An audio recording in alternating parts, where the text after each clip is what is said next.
Enzan, still moping over Blues' loss, visits Scilab to deliver designs for a new PET, one that might work to immunize Navis from dark chips infection simply by them preventing the corrupted chips from being able to be transferred to a Navi. Problem is, in working to prevent that type of transfer, it's also messed up the entire battleship transfer system installed on the PET. So you made the firewall a bit too thick then. This is why they brought it to Scilab, though. Since Yurichiro's team has been working tirelessly on trying to create a cure for the Dark Soul, and Yurichiro basically designed the battleship system to begin with, they figured Yurichiro's team might have better luck blocking only dark chip data by helping them with the recognition filter part of the hardware, alongside the vetting of a second device meant for even more specialized use that Scilab's been working on, the battleship gate, which will allow Netto and Rockman to get around the 5-chip limit they're stuck with while in cross-fusion. I did say they'd eventually showcase a way around it. There's more here too, as Yurichiro has managed to get a complete analysis of Dark Soul put together. But surprisingly, it was one of the rare times he actually went home to sleep in his own bed instead of work, meaning the disk with the data is with Haruka at home. Unfortunately, since Blue still has all the Axess data for IPC in his system, he's been able to spy remotely on their design of the device, meaning Regal's in on it too. And install actually getting the disk to a safer place than their house, well, Haruka has to mom for Enzan, considering he's without. And Haruka has been made aware from her husband and son the hard time Enzan has been having, thus feels it's up to her to give him a moment to just breathe. Speaking of, I have zero idea what was up with Enzan's mom in any of the Battle Network continuities. I guess we can always write it off as the often utilized missing parents trope, but still to excuse it as that has more and more come to feel like it's lazy. Yes, these parents are superfluous to the story that is being told, so this is a detail that doesn't necessarily matter, but, well, there's only so many times you can see such where the other parent does matter before it gets annoying. This is the second of 3 episodes this season by Naoko Marukawa, and it is unfortunately like them to unnecessarily eat time with these kinds of diversions. Well, yes, Enzan needed time to decompress so he doesn't stay mopey. Well, you can only do that for so many episodes where it's dwelled on before it starts to overstay its welcome, and weaken the strength of the larger arc about Blues going bad and its consequences.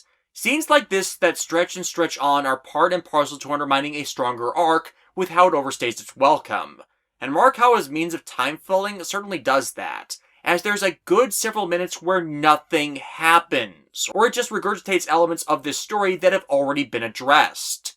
At best, we get the return of arrogant Enzan when Netto returns home, sees Enzan there, and tries to apologize for his part on Blues being dark-souled.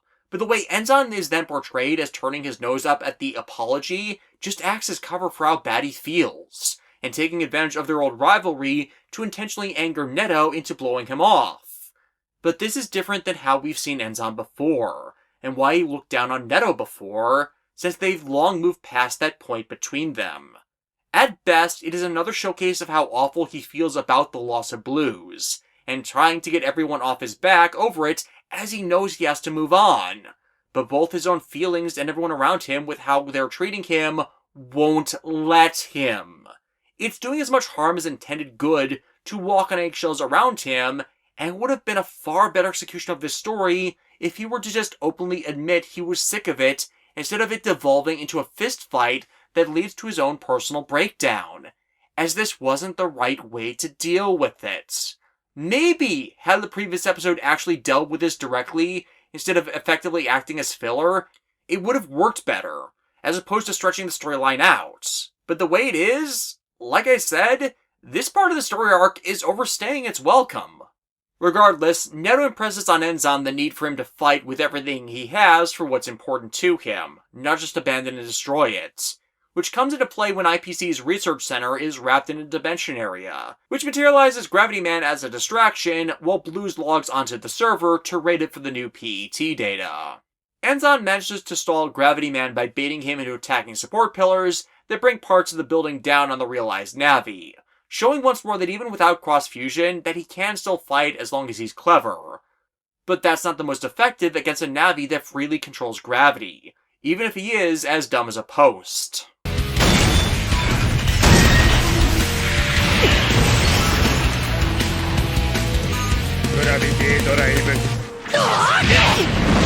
With Neto taking Gravity Man's attention, Enzan is then free to take manual control of IPC's security system with remote trigger battle chips.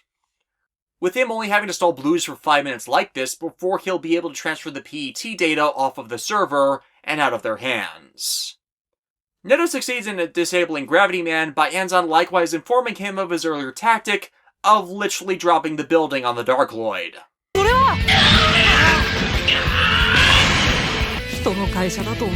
Neto is going to be in debt for life, and he's not even in his teens yet. Good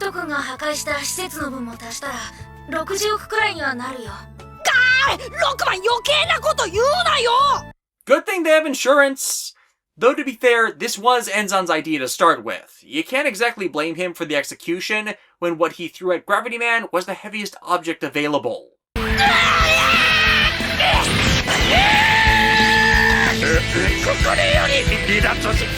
With Gravity Man dispatched and Blues losing access to their target, today is actually a full-on failure for Nebula. But Blues says to Enzan's face, and Enzan declares right back, that this won't stay like this in the future. What if I'm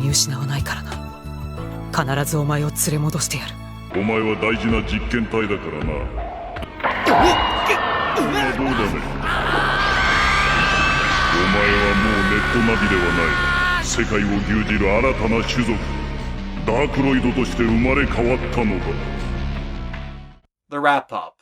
We have Cycle of Grief, for Enzan coping with losing Blues. We have Redundancy Office of Redundant Offices, for this side plot eating up another episode when it really should have been addressed in one. We have Gravity Falls, and thus by proxy, Outwitted by a Child in Short Pants, for a double allusion to said Disney series, to Gravity Man having heavy things dropped on him. We have Greater the Light, Longer the Shadow, for Blues no longer being Dark-Souled, but that Dark Soul creating an entire new Darkloid, which will be Blues' standard look for the rest of the season.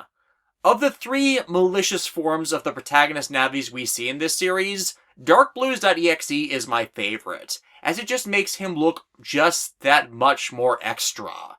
And his former suit-like style becoming actual armored pieces with appropriate curves and edges to them. It's not a huge difference, but it is enough to make it pop. While this episode does important things for the arc, like I was saying throughout it, a lot of that is redundant to the last episode, which harms it. And I'm split on whether it's this one or the last episode's fault. Kenichi Yamada's storytelling is overall worse on the matter than it is here, but the last episode's directing by Harume Kosaka vastly elevated the direction of it, so it feels stronger in addressing Enzan's moroseness over it, despite this episode doing more with it to actually resolve his feelings into a will to fight for what's important. The two together are harmful, as they both pad their stories out, so that the entire Enzan character arc of his feelings of grief is stretched out long past the point it is welcome, when that part that split between both episodes could easily have been placed into just one.